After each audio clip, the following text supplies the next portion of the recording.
Hi guys, and welcome back to my channel. So for today's video, I'm going to be doing a summer book recommendation video. So obviously summer is now upon us, and personally I love reading in the summertime. I mean, I love reading all year round, but something about the summertime, especially having like books set in the summer or like on a beach or something like that, like I feel like this is the time of year to be reading them. So I thought I would give you guys a few recommendations of some books that you should definitely read this summer if you've not read them already. Most of these are going to be romance, just because I feel like I typically read romance more in the summer. So most of these are going to be romance, but they're either like set in a beach town or just have like summer vibes, I guess. But yeah, so we're gonna go through all the books. I'll give you some recommendations, let you know a little bit what they're about, and yeah, I hope you guys enjoy. Let's get into it. Okay, I know I said most of these are romance, but I do have a couple non-romance books. So I'm gonna start off with those. These are actually all mysteries. I feel like mystery is another good genre to read in the summer. Most of the time they're pretty fast-paced books. Typically for a lot of the mysteries I read, I feel like I get through them really quickly. They're good ones to like binge. So if you're sitting on the beach for a few hours and you wanna like binge a book, I feel like these books I'm about to recommend would be some really good options for that. So the first one is The Housemaid by Freida McFadden. I absolutely love Freida McFadden's books. They are some of my favorite mystery books, and I really enjoyed this one. This is about Millie, and basically she goes to work for the Winchester family as a maid, and you kind of don't really know too much about her past. She kind of hints at things, but you don't know really like what her past is. And then as she's working for this family, weird things start to happen and things start to be uncovered. And I remember I literally read this book in like 2 days. I probably could have honestly binged it in a whole day. It's not very long. The chapters are really short, so it helps it to be like super fast paced. But honestly, I would recommend any Freida McFadden book. I feel like her books are just so amazing. I've read a few from her now. I've read like Never Lie, this one, the second Housemaid book. There's a couple others, but I can't remember. But I've loved every single book of hers that I've read, and they're just so, like I said, fast-paced. I love the way she writes her thrillers slash mysteries, because she'll give you little hints of things along the way, and then at the end she kind of has this big moment where like everything comes together and like you like realize what's happening. You're like, oh my god. So I really loved this book and definitely recommend reading this. The next one I have is None of This Is True by Lisa Jewell. So this follows two different women, Alex and Josie, and Alex is a podcast host and she runs into Josie. They meet at a restaurant. They have the exact same birthday, they're the same age, and Josie is like, oh my gosh, I want to be on your podcast. And so Alex brings her on, and then over time, things start to unfold. Josie's kind of letting Alex in on her life and letting her in on all these little details. I love the way this is written because you kind of get this sort of past and present. So you get the story of Alex and Josie meeting and them going through the podcast, but then you also get these little snippets of almost like a documentary that's written in the future that's kind of hinting at something that happened. So you're getting little hints of like things that are happening, but everything doesn't come together until the end of the book, and I loved this so much. Again, short chapters, super bingeable. I loved the writing style of this. I thought it was really interesting, especially with the little bits of like a documentary, and you get quotes from the podcast, and I just like loved this book so much. This was the first Lisa Jewell book I've ever read, and I really want to read another one by her because I just loved this book so much. And the last mystery that I have to recommend is The Perfect Marriage by Geneva Rose, and I think I read this one in the summer of last year. Again, like super fast-paced short chapters. This is about Adam and Sarah, and Adam one day ends up being arrested because he is the suspect of the murder of Kelly, who is his mistress. But his wife Sarah is a defense attorney, and so she ends up being the one to defend him in court. So it's like she finds out about this affair, but she's defending her husband that could potentially murdered his mistress. I will say with this one, I did kind of start to predict the end around, I think I was like 75% into the book, and I kind of started to put the pieces together, but I still really enjoyed it. There were also some other things that I didn't guess, and I just thought this one was fun. The concept is really interesting. It's not something that I've ever really heard of for a mystery, so I really enjoyed this one. Also, at least all of Freida McFadden's books and this one are on Kindle Unlimited too, so if you have a Kindle, you can definitely download these.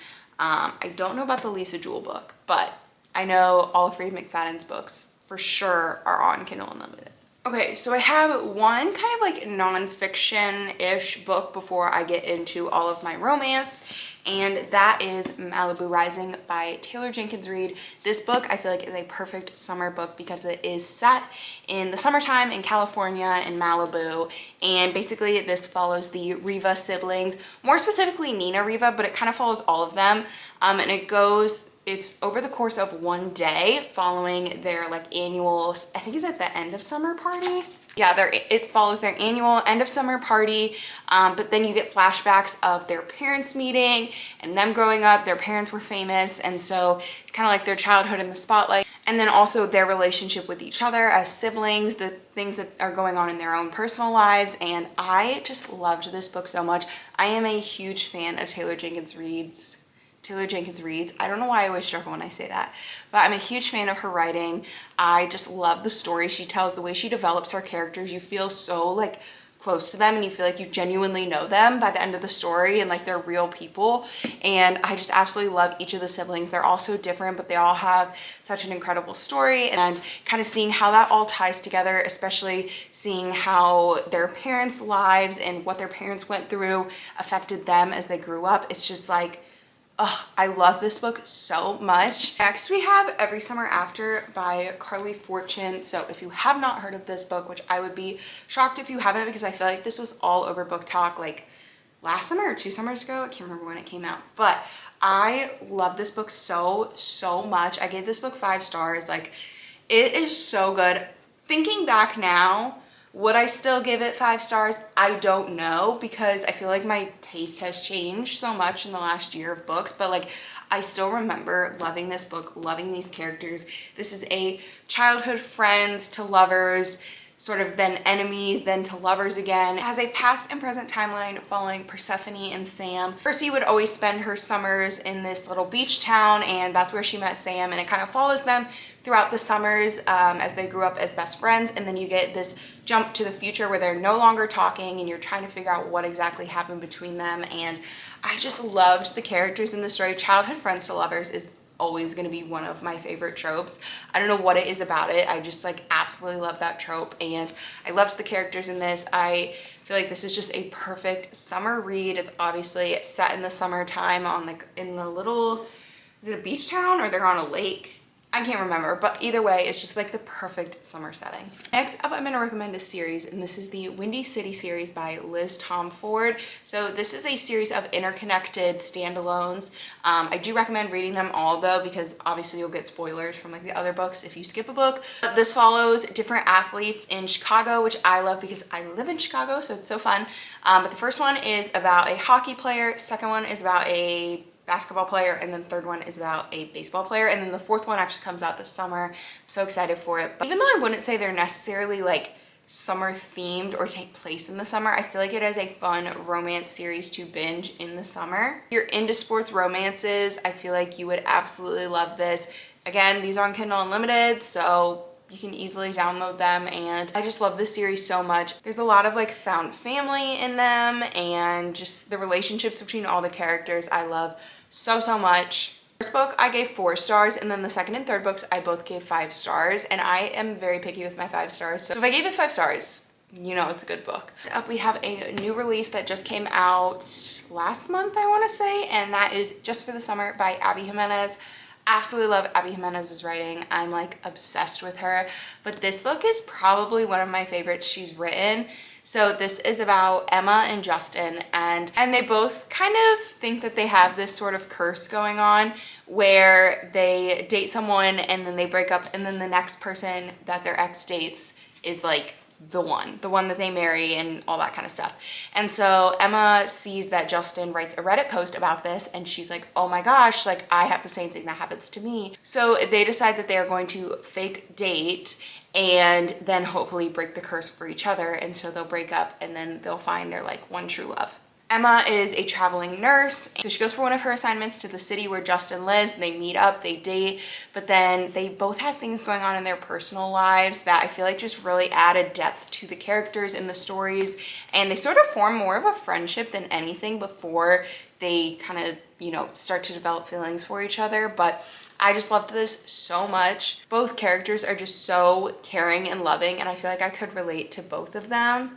Also, of course, this is set in the summer, so it's just like, again, a perfect summer setting book, and I feel like this is a great romance to read. If you want something with a little bit more depth than just like your typical like fluffy summer romance, I feel like it has elements of that, but it also has a lot of depth, which I love that Abby Jimenez includes in her books. Next up, we have a big series that I've talked about many times on this channel, and that is the Chestnut Springs series by Elsie Silver. I love this series so much. These are cowboy romances, they're interconnected standalones, and just Elsie Silver's writing is genuinely perfect to me. Like, nothing can beat it. She has become one of my favorite authors over the past, when did I read this series? I think I started this series at like the fall time, so like in less than a year. She's very quickly become one of my favorite authors. I'm obsessed with her books. The entire series is amazing and you absolutely need to read it, but I will go through like the tropes and kind of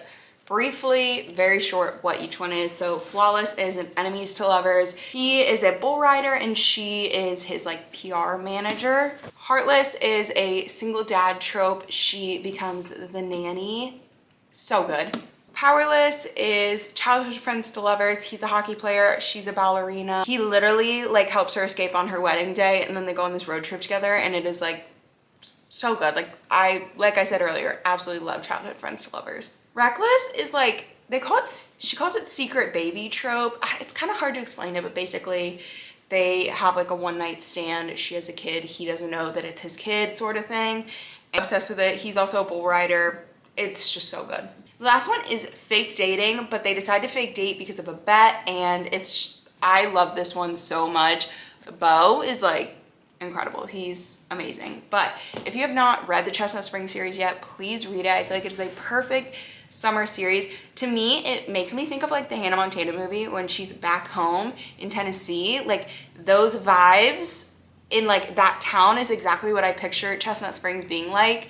And so if you love that movie, you need to read these books. And then I also have one more Elsie Silver book. So this is her newest series, her newest release that just came out, Wild Love. This is about Willa from the second book. The second book in the Chestnut Springs series. It's about her brother. And you have Rosie Belmont, who comes back to her hometown. She's kind of trying to figure out what to do with her life after something happens at her job. And she starts working for Ford, and he is like a multi-billionaire, millionaire, I don't even know, who owns like a record label. And so she starts working for him, and the banter between the two of them in this book is like incredible. I absolutely love this book so much. Again, Elsie Silver's writing is just perfection, and this is a book I need you to read this summer. And then of course, it wouldn't be a summer book recommendation without telling you to just read all of Emily Henry's books, every single one. Like if you haven't at this point, what are you doing? But one I'm particularly going to mention is Happy Place, because this is probably my favorite Emily Henry book. I read this last summer and like connected to this book so much. This is about a friend group who every summer they go to one of their friends' like family, is it beach house, I want to say? It's in like New England area, and they go every summer. And this year when they go, things are a little different because Harriet and Wynn have broken up. They've called off their engagement, but they have not told their friends. So they go back to this cottage for a week in the summer, and they decide they're not going to tell their friends that they broke up, and they're going to like continue to fake that they are together. And I just love this book so much because with Emily Henry's books, I almost feel like they tend to lean a little more like fiction, just like contemporary fiction, and then obviously have heavy elements of romance, but she just makes her characters so real, and these stories just feel so real. I love this book because it kind of talks about like college friends and how things change when you leave college, and like when you all move to different areas, and like maintaining friendships in adulthood. And I just love this book so much. I feel like it is the perfect summer read. And if you're gonna read any books this summer, they need to be Emily Henry books, because she writes books for the summer, I'm convinced. Okay, I have two more books to recommend. First, we have The Summer of Broken Rules by K.L. Walther. This is a YA book, but I actually really enjoyed it, and I don't always love YA, but I really loved this one. I thought it was super sweet. This is about Meredith, and every year that her entire extended family goes on a vacation to Martha's Vineyard, and this time she's going for her cousin's wedding. She recently lost her sister and she's been really struggling, and it's kind of just about like her going back, finding herself. So every summer their family does like a big game, and it kind of follows the game, but then there's also a little hint of romance in here.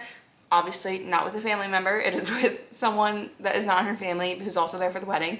But yeah, it's really sweet. It's an easy read because it is YA. I feel like it is very fast paced, and if you want something that's kind of like mindless almost, like just an easy read, you don't have to think too much into it, I feel like this is a really good book. Again, set in the summertime, so I feel like it is just a perfect read for the summer. And then the last book I have to mention is When in Rome by Sarah Adams. So this is about a pop star, Amelia, and she basically gets stuck in this small town. Her car breaks down and she's like, I just need to stay here for a few days. She ends up staying with Noah, who lives in the small town. He is like the classic grumpy character. He doesn't want her there. They're in this small town. He's like, why is this pop star here? I don't want her here. But all the outside characters, like other than Amelia and Noah, there's just so many wonderful characters in this book. The townspeople, his siblings, like this, everyone kind of creates this found family aspect, and I really love that. I love a small town book, especially in the summertime. I don't know why, there's just something about like a small town romance in the summer that is like so perfect. It's really short. It's only like 300 pages. So again, it's super bingeable, super fast paced, and easy to read in the summer. So that is all for my summer book recs. I hope you guys enjoyed. If you have any book recommendations for me this summer, please definitely let me know. I have some books on my radar. There's a lot of new releases coming out, but I'm always excited to hear about new books, hear what you guys have to recommend. So thank you so much for watching. I hope you enjoy, and I'll see you in my next one. Bye.